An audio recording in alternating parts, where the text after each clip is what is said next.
दोस्तों, हमारे आगरा के इंडिया में आर्किटेक्चर इंजीनियरिंग का एक ऐसा नमूना मौजूद है जिसे कि आज पूरी दुनिया में ताजमहल के नाम से जाना जाता है। दोस्तों, पूरे 42 एकड़ में फैला ये मकबरा जितना देखने में सुंदर लगता है उतने इसके अंदर गम भी छुपे हुए हैं। तो दोस्तों, आज की इस वीडियो में मैं आपको ताजमहल के बारे में कुछ ऐसी बातें बताऊंगा जो शायद आपको आज से पहले नहीं पता होंगी। तो हेलो दोस्तों, मेरा नाम है आरडी और आपका स्वागत है टेक फैक्ट टीवी के एक और नई वीडियो में। तो चलिए दोस्तों, हमारी आज की इस वीडियो को शुरू करते हैं हमारे आज के वीडियो टाइटल के साथ, जो कि है हिडन मिस्ट्रीज ऑफ ताजमहल।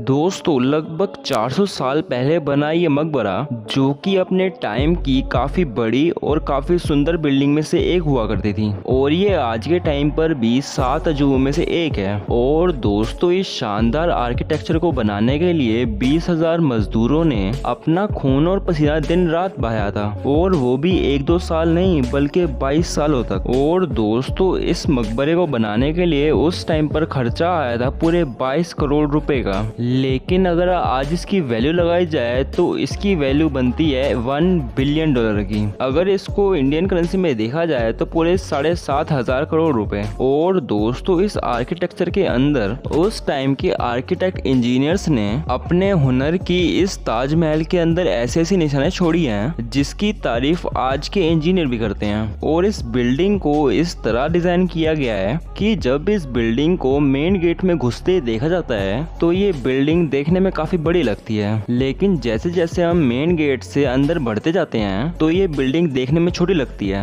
और दोस्तों, जो ताजमहल के अगल बगल में ये मीनारें खड़ी हुई हैं, इनको थोड़ा सा बाहर की तरफ झुकाया गया है, क्योंकि अगर इनको एकदम स्ट्रेट खड़ा किया जाता तो ये देखने में मस्जिद जैसी लगती, इसलिए इनको ताजमहल के बाहर थोड़ा झुकाया गया है। और दोस्तों, इन मीनारों को ताजमहल से बाहर झुकाने का एक और काफी बड़ा रीजन था, और वो था भूकंप यानी कि अर्थक्वेक का आना।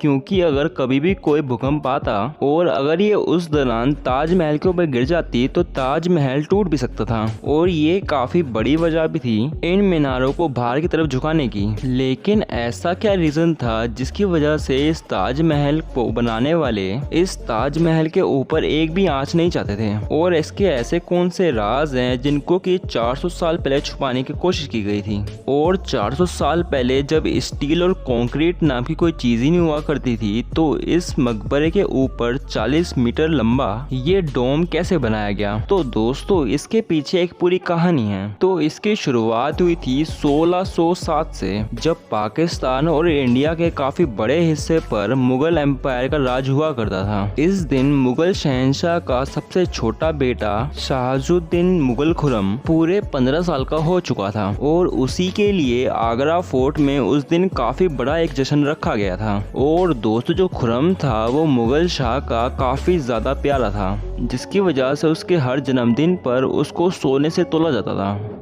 यानी कि जितना भी वजन उस शहजादे का होता था उतना ही सोना उसके नाम कर दिया जाता था। लेकिन इस 15वें जन्मदिन पर एक और चीज खास होने वाली थी, क्योंकि मुगल शाह ने अपनी वकील की बेटी के साथ अपने राजकुमार की शादी तय कर दी, जिसका नाम मुमताज महल था। लेकिन दोस्तों, उस वक्त ये कोई नहीं जानता था कि आने वाले टाइम पर इन दोनों के नाम का बोलबाला पूरी दुनिया में गूंजेगा। और अगले 10 सालों तक शहजादे ने काफी सारी जंगें लड़ी और उनमें कामयाबी भी पाई, जिसकी वजह से मुगल शहंशाह ने अपने राजकुमार को एक नया नाम दिया, जो कि था शाहजहां, जिसका मतलब होता है पूरी दुनिया का राजा। और दोस्तों, शाहजहां की पूरी 6 बीवियां थी, लेकिन मुमताज उनके सबसे ज्यादा करीब थी। लेकिन अचानक 1621 में मुगल शहंशाह चल बसे, और शाहजहां मुगल शाह के काफी खास बेटे थे, तो इसलिए उनको 1628 में यानी कि मुगल शाह के मरने के 7 साल बाद शाहजहां को मुगल एम्पायर का राजा बना दिया गया था।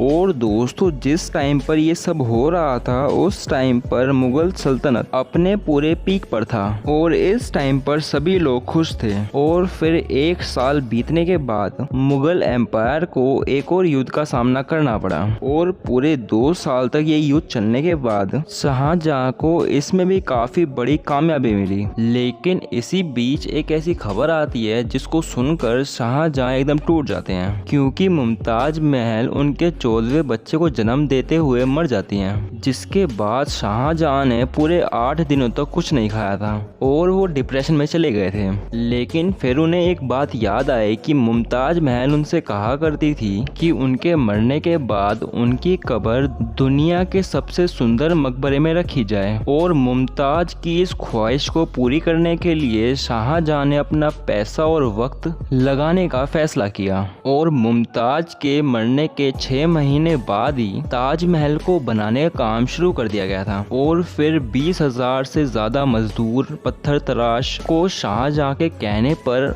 आगरा बुलवा लिया गया था। दोस्तों, क्योंकि मुमताज की कब्र यमुना रिवर के पास थी, इसीलिए वहां पर कंस्ट्रक्शन करना काफी ज्यादा मुश्किल था, क्योंकि रिवर के पास जो जमीन होती है वो काफी ज्यादा सॉफ्ट होती है और अगर वहां पे नदी का बहाव आता तो वो ताजमहल की फाउंडेशन यानी कि नींव को खराब भी कर सकता था। और इस चीज से निपटने के लिए सबसे पहले उस जमीन पर काफी गहरे गहरे कुएं खोदे गए और फिर उन कुओं में पत्थर भर दिए गए और फिर इनके ऊपर पत्थरों के काफी बड़े बड़े कॉलम रखे गए। और इस काम को करने के लिए काफी सारे मजदूर और हाथियों की मदद ली गई थी और इस काम को करने की कामयाबी उनको मिली भी, क्योंकि उस जमीन पर उन्होंने एक ऐसा बेस बना दिया था जो कि काफी मजबूत था। जिसके बाद अब जरूरत थी तो एक ऐसे बिल्डिंग के डिजाइन की जो कि सारे रिकॉर्ड तोड़ दे। और फिर शाहजहां ने खुद काफी सारे डिजाइन्स को मिलाकर एक डिजाइन बनाया जो कि था ये।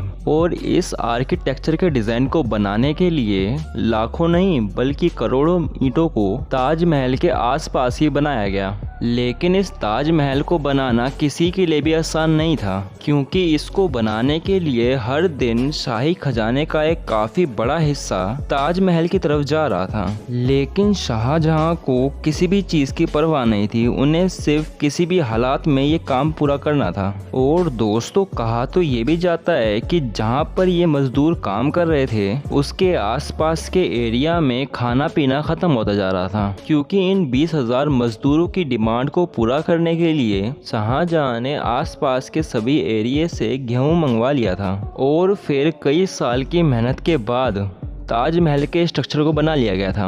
और अब बारी थी ताजमहल के स्ट्रक्चर को संगमरमर के पत्थर से सजाने की। और दोस्तों, ये पत्थर आना था आगरा से 400 किलोमीटर दूर राजस्थान से, क्योंकि राजस्थान का मार्बल दुनिया का सबसे फाइनेस्ट मार्बल होता है। और दोस्तों, आपको जान के हैरानी होगी कि शाहजहां ने राजस्थान का सारा मार्बल रिजर्व कर लिया था, यानी कि जब तक ताजमहल का काम पूरा नहीं होगा ये मार्बल किसी को नहीं दिया जाएगा। और फिर हजारों हाथियों की मदद से कई टन मार्बल आगरा मंगवाया गया। और दोस्तों, जो ताजमहल को सजाया जाना था उस तरीके का नाम था पीटा डोरा। इस टेक्निक में पत्थर को बीच में से तराश कर उसमें कीमती पत्थर फिट किए जाते हैं। और दोस्तों, जिस ग्लू से मार्बल के अंदर उन पत्थर को चिपकाया जाता है वो ग्लू भी कोई आम ग्लू नहीं थी। दोस्तों, काफी रिसर्च के बाद ये पता लगा कि इस ग्लू के अंदर शीरा, लेमन जूस और संगमरमर का पाउडर मिला हुआ है। और दोस्तों, आज भी ये सेम ग्लू ही ताजमहल की रेनोवेशन के लिए काम में ली जाती है। और दोस्तों, आखिरकार सन 1654 में ये ताजमहल बनकर तैयार हो गया। और दोस्तों, जो ताजमहल की एंट्रेंस है उसमें भी काफी सारी नक्काशी की गई थी और उस एंट्रेंस से सिर्फ शाही लोग जाया करते थे। लेकिन दोस्तों, ताजमहल के बनने के 4 साल बाद शाहजहां और मुमताज के बेटे ने अपने पिता को जेल में डलवा दिया और खुद मुगल सल्तनत का राजा बन गया। और जेल में सिर्फ शाहजहां को एक ही फैसिलिटी दी गई थी और वो ये कि वो अपने जेल से ताजमहल को साफ सीधे तरीके से देख सकते थे। और फिर 8 साल तक जेल में रहने के बाद शाहजहां ने अपना दम तोड़ दिया और उन्हें भी मुमताज की कब्र के साथ ही दफना दिया गया था। तो दोस्तों, कमेंट करके बताना कि आपको ताजमहल के बारे में ये बातें जानकर कैसा लगा। मिलते हैं अगली वीडियो में एक और नई वीडियो के साथ। Till then, good bye.